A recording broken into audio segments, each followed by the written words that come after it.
here to honor the achievements and the life of Elizabeth Betita Martinez, who is a friend and mentor to many of us. I first heard about Betita in the 1980s, which will tell you something about the history that we Chicanos and Chicanas are not taught, because I should have known about her a lot earlier. But I remember, subsequent to that, talking with a very famous Chicano historian who said to me, well, Betita wasn't really part of the movement. Now, if you know the history of the Chicano movement and the way it's been written, that was logical. But if you know the accomplishments of Betita Martinez, it has no logic whatsoever. Because Betita was there at the beginning. Betita was an internationalist at the beginning. Betita was working in multiracial coalitions at the beginning.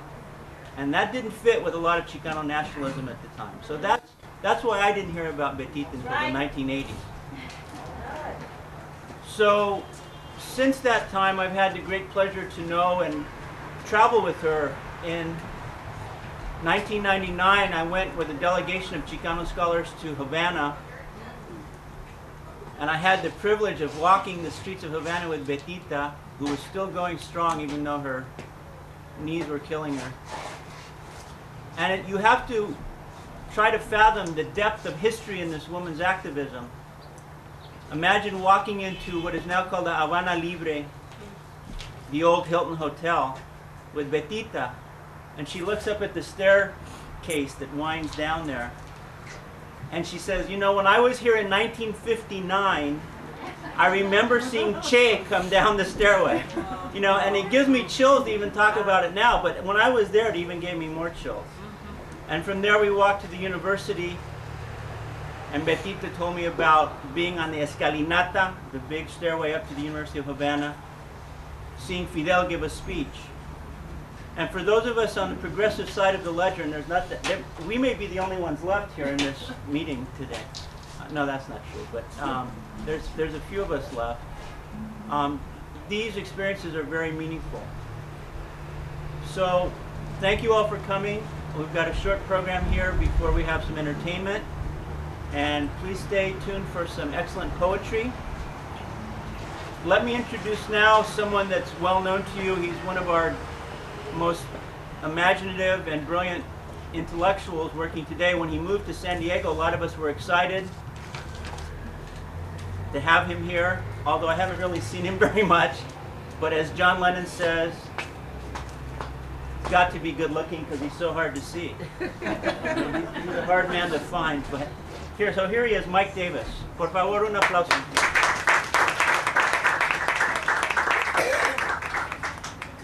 Believe it or not, I actually grew up in San Diego, but I've been gone for over 35 years.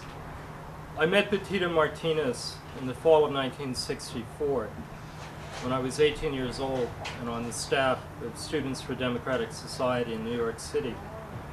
Betita was the coordinator of the Friends of the Student Nonviolent Coordinating Committee in New York City. This was right on the eve of the climatic confrontations over voting rights at Selma. And I think all of you know the heroic role that SNCC played in the Southern Freedom Movement. Well, Betita was part of that Southern Freedom Movement, and her contributions in raising financial aid and support for SNCC were very important, particularly at a time when part of the older white left, the old left, particularly the people around the League for Industrial Democracy, Dissent Magazine, and so on, were trying to defund SNCC, decided that SNCC was too radical. And together with the Urban League and other groups were going around trying to actually take away funding from SNCC at a time when SNCC needed money more than ever to keep the freedom projects going in Mississippi and in Alabama. So Betita was the person on the scene in New York City, also on many occasions working hand in hand with James Foreman and other people in the SNCC leadership. Now, my job as an 18-year-old redneck from El Cajon who had absolutely no knowledge how to organize anything was I'd been assigned by SDS to get through 400 people arrested at a sit-in at the Chase Manhattan Bank. After the Sharpeville massacre in South Africa, 1960, Chase Manhattan Bank had led a consortium of international banks to save the credit of the South African economy. Chase Manhattan was in every sense a partner in apartheid.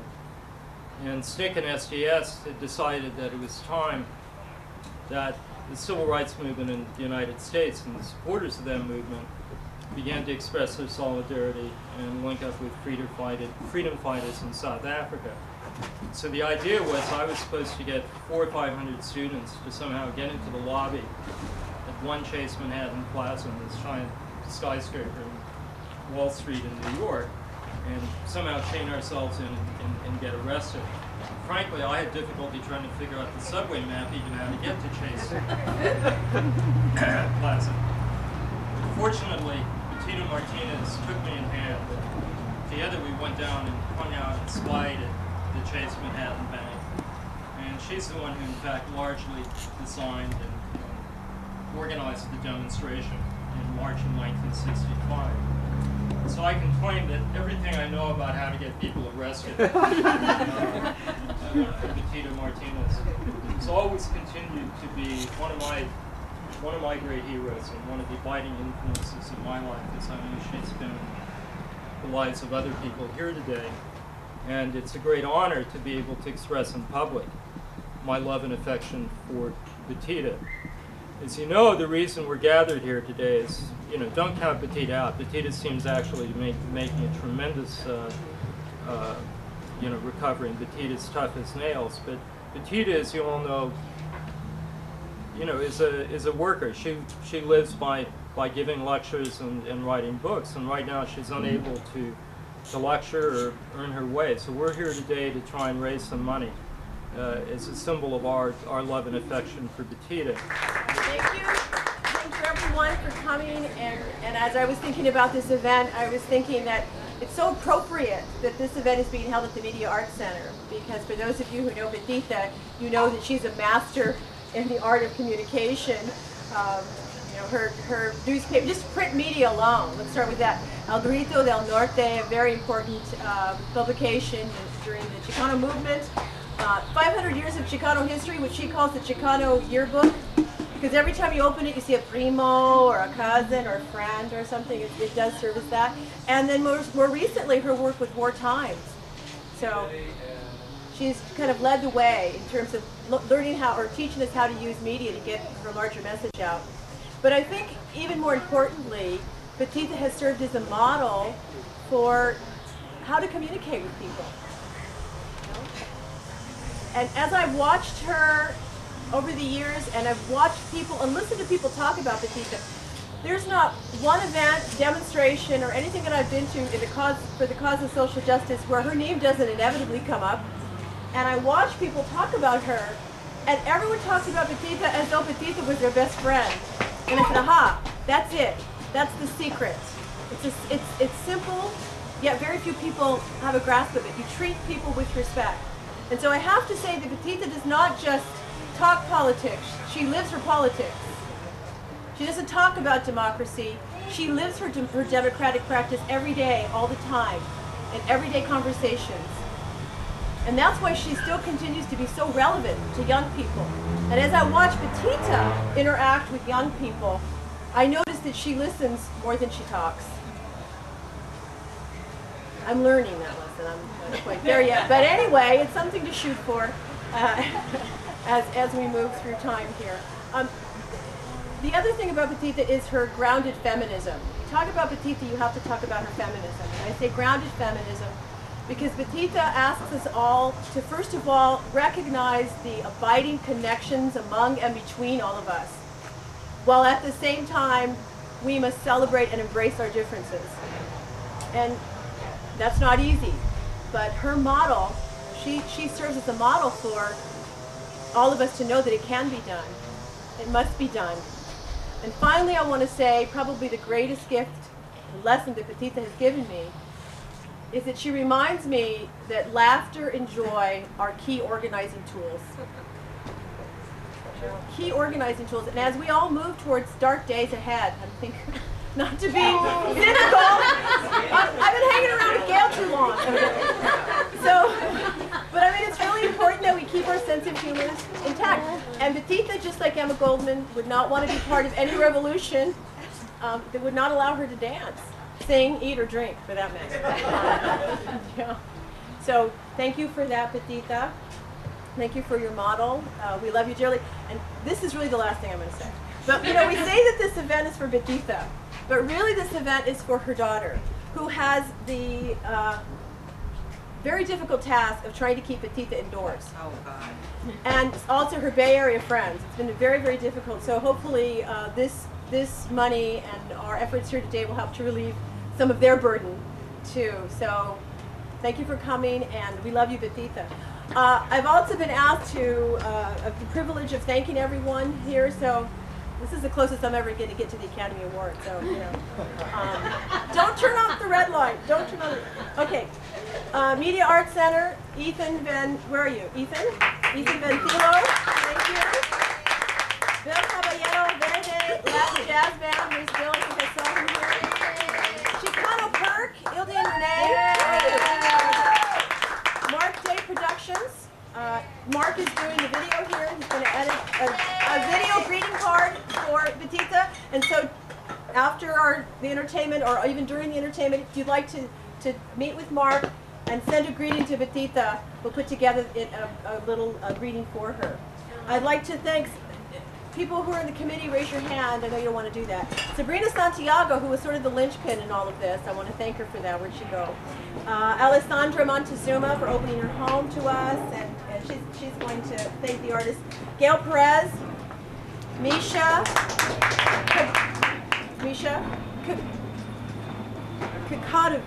he says he's like Cher. He only has Kokotovich. Sorry, Misha. I practiced it all day. And okay. Claudia Wisa, amazing woman that you are, for the food. And Claudia, this is from Claudia. She calls me up about 10 o'clock this morning and she says, Freddie, I need you to make 3 pounds of pinto beans. Well, anyone who knows me knows what a big joke that is. So she said, surely you must know someone that can. I said, no, but she brought them. She made them. Okay, Adam, thank you, Claudia, for everything. Richard Griswold, Rita Sanchez, Pat Washington, Virginia Escalante, Emmanuel, Lori, Martin Eder, Jorge Mariscal, and the host of this event, Mike Davis, and all of you. Thank you. Go in there and get on some art. Let me introduce somebody else whom I think you all know. He's a very visible activist here in San Diego, Martin Eder. So I met Betita back in the mid 70s, and true to her form, she called me this morning, and I think, you know, here she is. She's thinking about all the details, and she says, Martin, this is really, really important. You've got to tell the people about the caravan that's going to Arizona, you know, to fight the Minutemen. You know, that was her concern. You know, Betita, always selfless, always the activist, always concerned for somebody else. One of the things that most impressed me about Betita is her humbleness.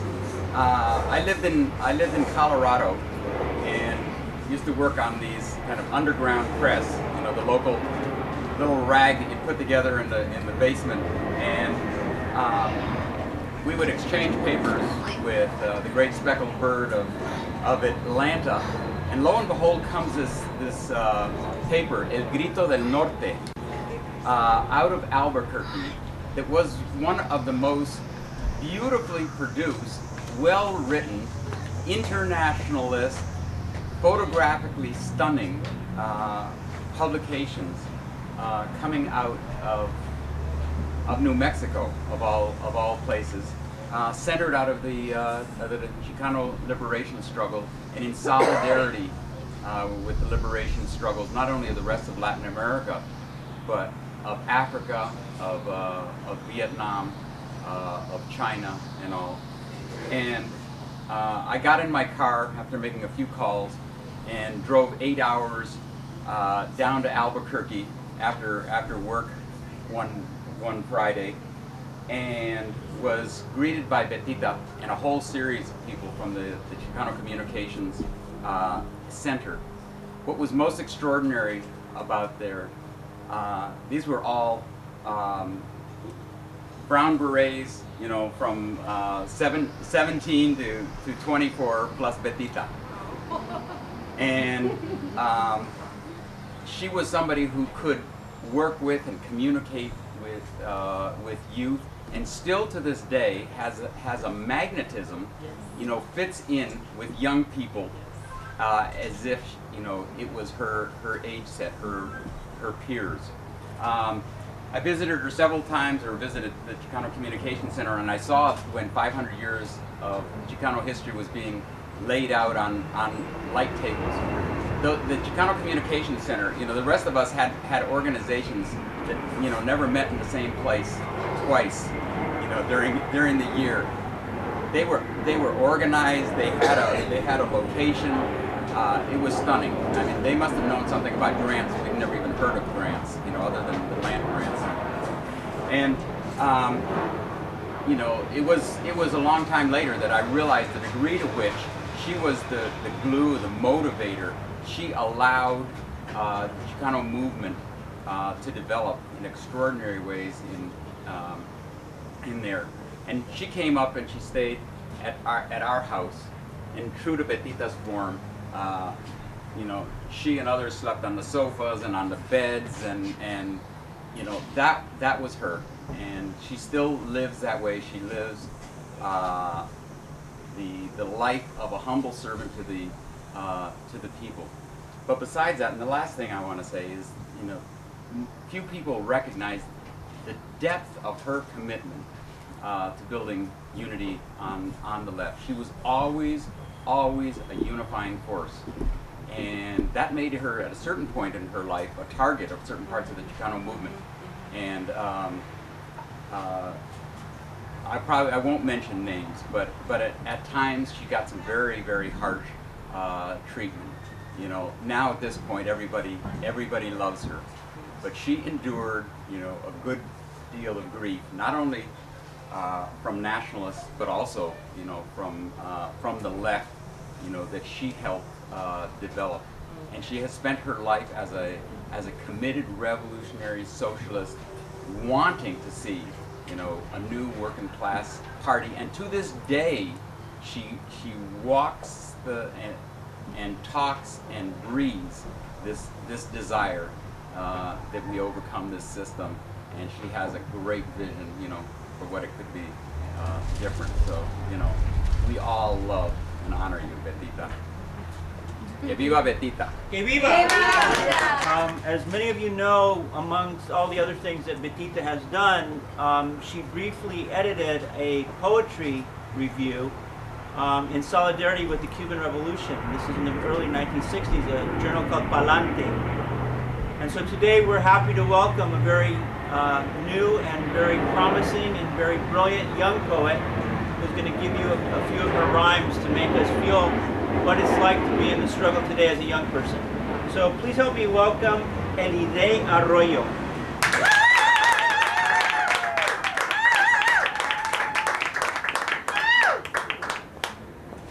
I'd like to dedicate this to Betita and Armando Martinez, who passed away 1 year ago. He was working with youth in Chicano Park. So this piece that I'm going to read to you is called Graceful Revolution.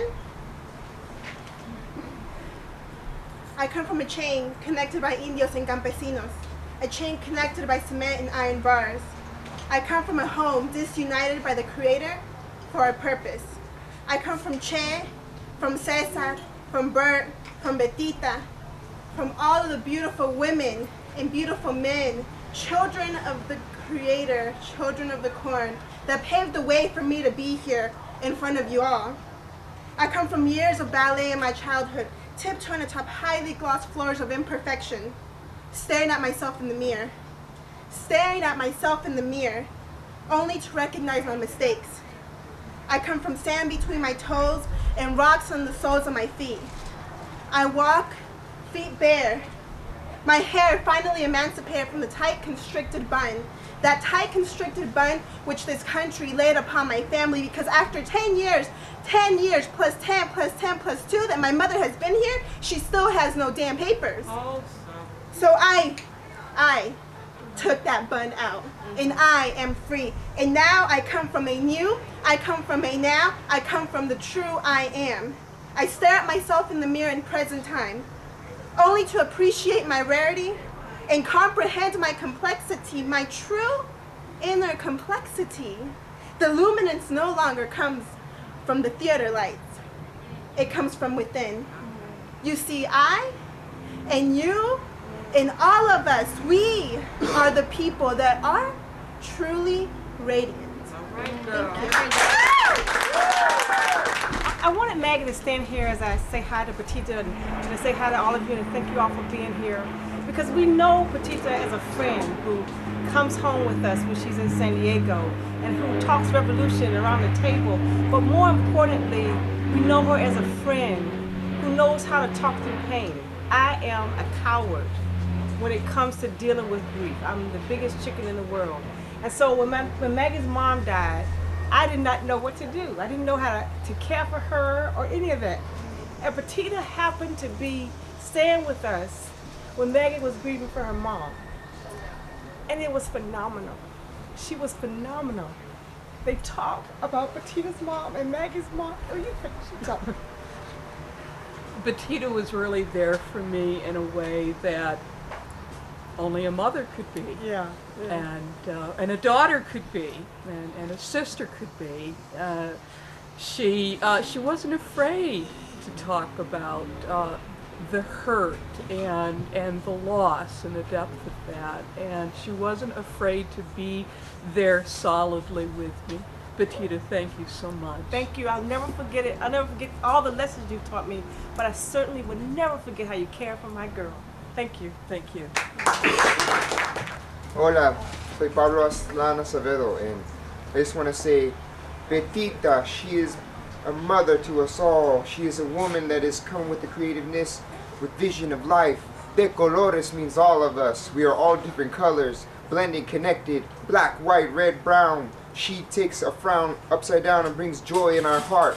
Understand, I see her face and I see her as humanity. I met her in Cuba. We trotted along. I thought she was another Cubana. She was a mama, mother to us all. Consciousness and vision, realism of life. Philosophies about truth and who we are. Acknowledge the scars and blood, connected, resurrected. I feel the love like a mama, like a grandmother. She is like my grandmama, and also like Celia Cruz, because she has the vision and makes you feel the flowing of the rhythm. She is the one, she has rising like the sun. A beautiful woman like Betita is always here for all of us. De colores means all of us, because we are all different colors, so beautiful. She is brown, red, white, and yellow from within. Everywhere I see her, I can see her within the land and understand she reaches out a helping hand to come together as one. She is a woman of creation, lyrical, spiritual motivation, bringing a true revitalization for the next generation. One love rise above, she comes together as one heart, one soul. She is the one to make I and I feel whole. One love, one heart, all of us, we are one color, one people.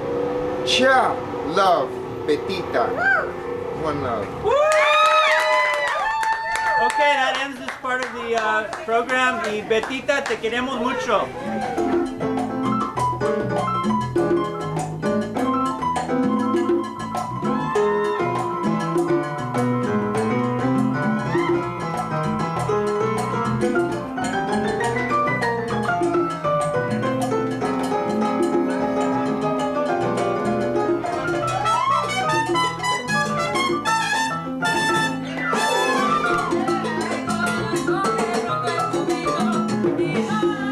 Ella fue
Betita.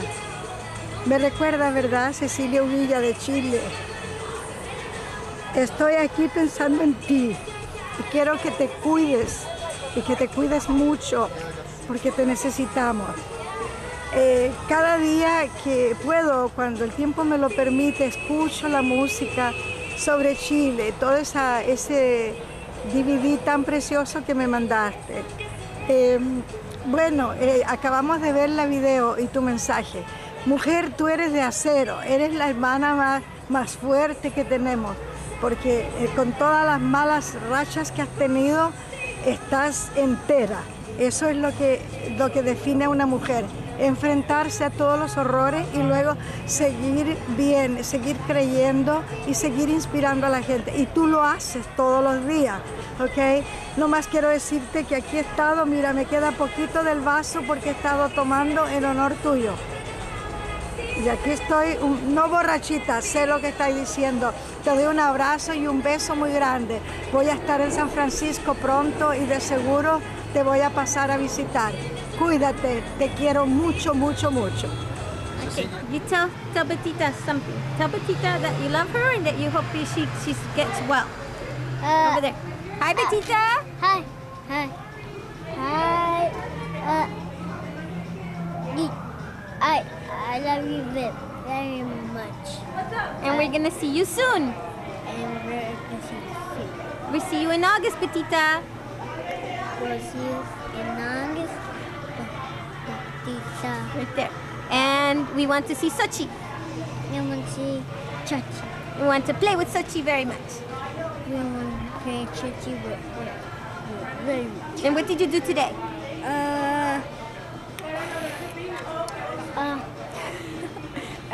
I'd stay at my house.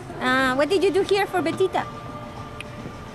Was it nice to see her on TV today? Mm-hmm. Say, I saw you on TV today, Betita. In there. I saw you on TV, Betita. I love you. I love you. Hola, Betita. I wanted to give you this greeting to tell you that you're so admired and you're such an inspiration to all of us. And it was such a success today. We had many people from many different communities here today, and you would have been so proud of us. There was African Americans, Asian Americans, Asians, Africans, Latinos, Peruanos, Salvadoreños. Estábamos todos, and we danced. We had a wonderful time. There was children here. Everybody ate. Everybody had a great time, and we raised a lot of money for you. And I plan on continuing to do that to make sure that you have all your needs tended to as much as possible. And I love you very much, and I appreciate everything that you've done for the community and for us and in inspiring us. And que viva la raza. Gracias. We love you,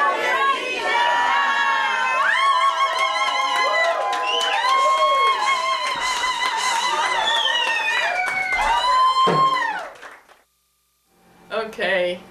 Hello, dear friends in San Diego. I'm really happy to be with you, even if I'm not really with you, but I'm with you on camera or something. Thanks to my very good friend Daryl, who's got his camera pointed at me at this very minute.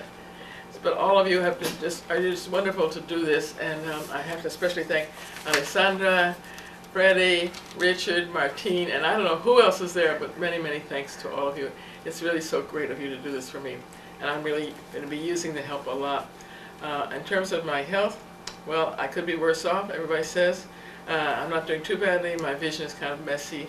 My balance is terrible, and my hearing isn't wonderful. But you know, I'm coming along. I'm doing my exercises.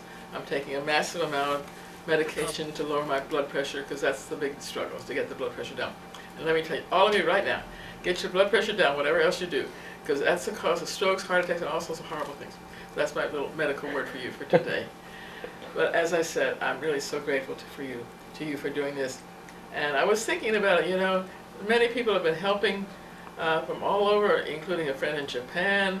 And you know, it's a wonderful thing to be doing, and I know it's personal, but I also feel like it has something to do with the times that we live in, because the times we live in are kind of stinky, you know, stinky. I mean, there's not a whole lot of goodness to be perceived out there, at least not coming from the top. And maybe people, among other things, just feel good about doing something to help somebody. And I just feel that's part of what's going on, and I want to thank you in that spirit, in that same spirit. I'm joined here today in thanking you with my daughter, Tessa. She really thanks you. Here she is in a little old picture. Tessa is my warden. She says I'm your warden. She's the one who tells me to take my pills on time, do my exercise on time, and all sorts of things. And I stayed with her for 3 weeks. She is taking fantastic care of me, and she's also a wonderful, wonderful actress who's in rehearsal until midnight every night on the new play of Cherie Moraga, which is about Medea. Watch out for it. Also joining me is my friend, my dog, my four-legged friend, Xochitl. Now, some of you may have met Xochitl. Well, Xochitl is the world's greatest dog. Really, she's unbelievably wonderful. She's almost 15, and you never know it. So we're all very happy together, and she's glad that I'm feeling better too. And so they join me in thanking you all so very much. So I'm also able to do a little bit of work every day on various events. We're having a memorial up here for James Foreman and Joanne Grant of SNCC, who died recently, and we'll be doing that, and I'm helping a little bit here and there on that, and other things, but especially on the book, B-O-O-K, known as 500 Years of Chicana Women's History. It's coming along. I hope it'll get out sometime at the end of this year, perhaps. Here is the cover, just so you know I'm not making it up, and it's 500 Years of Chicana Women's History, with a lot of women that nobody has ever heard of or paid any attention to, and there really are tremendous women out there. It's been a real challenge and a great discovery to find these women and to be able to write something about them, and of course the struggle to find pictures of them goes on and on and on and on. Right now, I'm looking for a picture of a woman who in 1911 at a mixed Mexican Congress in Laredo, Texas, made a speech denouncing the lynching by the Texas Rangers of thousands of Mexicans. Hortensia Moncaya is her name. So if you ever run into her, let me know. I'm looking for one of her descendants in case maybe they have a picture. So that's the way the work goes, looking for people from the past and staying very much in love with all of you in the present. Thank you so much.